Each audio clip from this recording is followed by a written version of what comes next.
karena ceroboh. Sepanjang jalan pulang, Saka bahkan tidak membuka suara sedikit pun. Dia masih sibuk dengan isi kepalanya dan terus fokus menyetir. Sedangkan Stella berusaha untuk membuka obrolan antara mereka. Tapi pria itu tampaknya sedang tidak ingin berbicara apa-apa. Maka sampai mereka tiba di apartemen, Saka tetap bungkam. Entah apa yang ada di dalam pikiran pria itu, hanya dia sendiri yang tahu. Tuh, ucapan Stella berhenti ketika diam-diam dari pria itu meninggalkannya begitu saja. Dia menatap punggung Saka yang sudah menghilang di balik pintu kamar. Dia kenapa? Tanya Stella entah pada siapa. Hanya memandangi pintu kamar yang sudah tertutup rapat. Padahal tadi sewaktu di acara pesta, Saka masih terlihat baik-baik saja, bahkan berakting layaknya seorang aktor terkenal. Menciumnya, melakukan hal-hal sederhana yang manis, bahkan sampai mengatakan jika Stella adalah calon istrinya. Tapi sekarang, dia terlihat seperti orang yang tidak memiliki semangat. Dia seolah memikirkan banyak beban dalam kepalanya. Stella menarik nafasnya dengan pelan. Lalu dia pergi menuju kamarnya, mandi sebentar hingga berganti pakaian. Setelah selesai, dia pergi ke dapur, namun langkahnya terhenti saat melihat pintu balkon terbuka. Seingatnya, tadi pintu kaca itu tertutup. Lalu siapa yang membukanya? Setelah berjalan mendekati balkon dan dia mendapati Saka sedang duduk di sana dengan sebatang rokok di tangannya. Tatapan pria itu terlihat jauh ke depan, seolah menatap sesuatu yang tidak dapat dilihat oleh Stella. Wanita itu menarik nafas lalu berbalik dan pergi menuju lemari es. Di tengah lamunannya, tiba-tiba pandangan Saka beralih pada sebuah benda yang disodorkan padanya. Sekaleng minuman bersoda. Pria itu mengangkat wajahnya lalu mendapati Stella yang kini sudah tersenyum sambil menganggukkan kepala. Saka menerima minuman soda itu lalu meletakkannya di atas meja kaca. "Boleh saya duduk, Tuan?" tanya Stella yang langsung diangguki oleh pria itu. "Kenapa belum tidur?" Saka menoleh ke samping, namun dia mengarahkan asap rokoknya ke bagian lain, menghindari agar Stella tidak menghirupnya. "Nanti, sebentar lagi, Tuan." Saka tidak memberikan respon apa-apa lagi. Dia hanya terdiam dan kembali menatap ke depan. Situasi ini benar-benar membuat Stella canggung. Dia bahkan tidak tahu harus melakukan apa. Tampaknya momen ini tidak tepat, karena Saka mungkin sedang tidak ingin diganggu. "Apa Roland mengganggumu tadi?" Tiba-tiba pertanyaan itu dilontarkan padanya. Spontan Stella menganggukkan kepala lalu menoleh ke samping dan mendapati tatapan sengit dari Saka. Astaga, apa dia baru saja melakukan sebuah kesalahan? Kenapa Saka tampaknya marah? Apa yang dia katakan? "Dia mengajakku berdansa. Kau mau?" "Tidak," jawab Stella dengan cepat sebelum pria itu mengamuk. Tepat setelah mendengar jawaban itu, Saka kembali mengalihkan pandangannya, lalu menghisap ujung rokok itu, lalu meniupkan asapnya ke arah lain. "Aku takut padanya." Dia seperti laki-laki hidung belang setelah bergidik sendiri saat mengingat bagaimana tatapan gendek Roland. Astaga, hanya membayangkannya saja sudah membuat seluruh bulu romanya meremang. Mendengar decihan dari bibir Saka, spontan Stella menutup mulutnya menggunakan tangan. Dia baru sadar mengatai ayah Saka. "Duh, apa yang sudah kukatakan?" gumam Stella dalam hati, karena dia benar-benar panik, takut jika Saka akan mengamuk. Tentu saja, siapa yang tidak marah jika ayahnya dikatai pria hidung belang. Dia yakin Saka akan benar-benar mencekiknya sekarang. Tuan, saya tidak bermaksud mengatai ayah Anda. Saya memang kenyataan seperti itu." Stella langsung terdiam. Dia menatap Saka yang masih sibuk dengan rokoknya, menghisap sampai habis, lalu menekan-nekan ujungnya dan dibuang ke tempat sampah. "Roland bukan hanya pria hidung belang, tapi juga pria paling bejat," ucapnya dengan geraman tertahan, seolah menaruh dendam pada pemilik nama itu.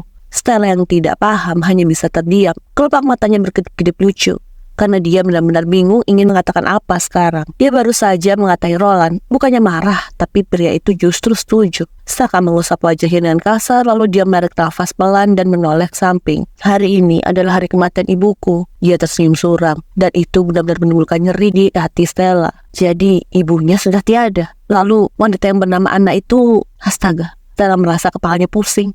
Hanya untuk memikirkan bagaimana keluarga Saka. Dia tidak ingin ikut campur, tapi sialnya rasa penasaran itu membuat dia kepo. Yang ketiga tahun, dan tepat setelah pemakaman ibu, Roland menikah dengan Anna, mantan kekasihku.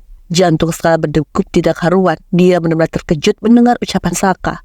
Bahkan mulutnya sampai terbuka hanya dengan membayangkan cerita Saka. Astaga, serumit itukah hidupnya? "Saya benci Roland," ucap Saka dengan menggeram. Kedua matanya terpejam erat, seolah mengatakan kebencian yang teramat dalam pada Roland. Seandainya bisa memilih, Saka tidak ingin memiliki seorang ayah bejat seperti pria itu. Roland menikahi ibu Saka karena tahu hanya dia putri tunggal keluarga Harrison. Dia menikahi putri Harrison hanya ingin menumpang kehidupan mewah yang berujung pada sebuah pengkhianatan. Ibu Saka kecelakaan. Dia lumpuh dan sakit, dan hal itu mempermudah Roland untuk menguasai semua harta keluarga Harrison. Tapi Roland lupa jika nama Saka sudah tertulis jelas sebagai pewaris satu-satunya, dan dia hanya mendapat sebagian dari kekayaan keluarga Harrison. Namun, Saka tidak akan membiarkan hal itu. Dia ingin mengambil semua milik ibu dari Roland, lalu membuang pria itu seperti dia memperlakukan ibunya. Tiba-tiba Saka merasakan sebuah usapan lembut di lengannya. Dia buka mata dan menoleh ke samping.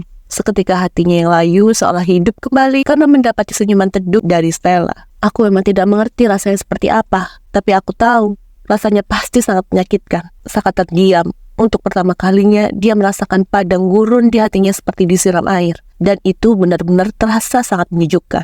Wanita itu satu-satunya wanita yang mampu menenangkan dia selain mendiang ibunya. Dan detik kemudian Saka merasa debaran jantungnya semakin menjadi-jadi. Aku juga membenci ayah yang meninggalkan penderitaan untuk ibuku. Tapi dia sudah menemui takdirnya sendiri. Setelah menatap jari kakinya yang bergerak sembarangan, sementara Saka terus memandang wanita itu tanpa henti, dan usapan di lengannya pun kini berubah menjadi sebuah sentuhan lembut. Aku hanya berharap suatu saat nanti suamiku di masa depan tidak seperti ayah, sehingga tidak meninggalkan trauma untuk anakku kelak. Telah tersenyum kecil, dia bahkan berharap bisa menemukan seorang pria berhati malaikat yang bisa mencintai dia apa adanya. Kamu akan menikah dengan siapa?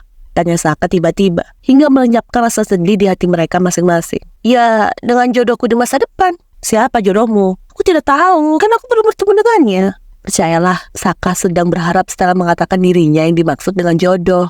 Namanya siapa? Aku tidak tahu. Ciri-cirinya? Aku tidak tahu, Tuan, jawab Stella.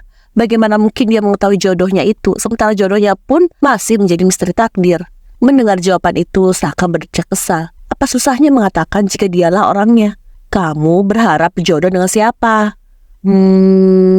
Stella menggumam. Dia menarik tangannya dari lengan Saka, kemudian berusaha untuk berpikir keras. Aku rasa Saka sudah tidak sabar menunggu jawaban itu. Dia sangat yakin Stella akan menyebut dirinya. Misalnya seperti, aku berharap Anda jodohku, Tuan. Jangan mungkin. Seketika wajah cerah dan berseri-seri itu kembali muram. Tatapan Saka terlihat marah, dan kelopaknya hampir menyatu dengan alis, menunjukkan ketidaksukaan akan ucapan Stella. Siapa? Tanya pria itu yang memperjelas ucapan Stella. Menyadari jika dia salah bicara, bola mata Stella membelalak. Dia membekap mulutnya sendiri dan mulai panik, sementara Saka sudah menunggu dengan emosi yang menggebu-gebu. Sekali lagi dia mendengar Stella mengucapkan nama pria lain. Lihat saja apa yang akan dia lakukan. Tuan, saya... Ternyata kau masih berhubungan dengannya ya? Saka manggut-manggut dan menunggu Stella untuk menatapnya. Tapi wanita itu bahkan tidak berani menoleh. Dia takut amarah yang akan disemburkan pria itu padanya. Kamu lupa persyaratan saya, Stella? Tanyanya dengan suara dingin. Tidak, Tuan. Saya hanya... Setelah tidak berani melanjutkan ucapannya, dia diam karena kini mendapati kemarahan di mata Saka. Pria itu berdiri lalu pergi begitu saja. Bersiaplah mendatangi pemakaman John besok. Bola mata Stella membelalak sempurna. Tubuhnya membeku dan dia benar-benar panik. Dia tahu ancaman Saka tidak akan pernah main-main. Tuan, panggil Stella, namun sayangnya langkah panjang pria itu lebih cepat, sehingga dia sudah masuk ke dalam kamar dan menutup pintu dengan cepat. Bodoh, empat Stella dengan kesal sambil menepuk kepalanya. Kenapa ceroboh sih? Dia benar-benar ingin menangis sekarang, karena dia tidak akan tahu apa yang dilakukan Saka setelah ini.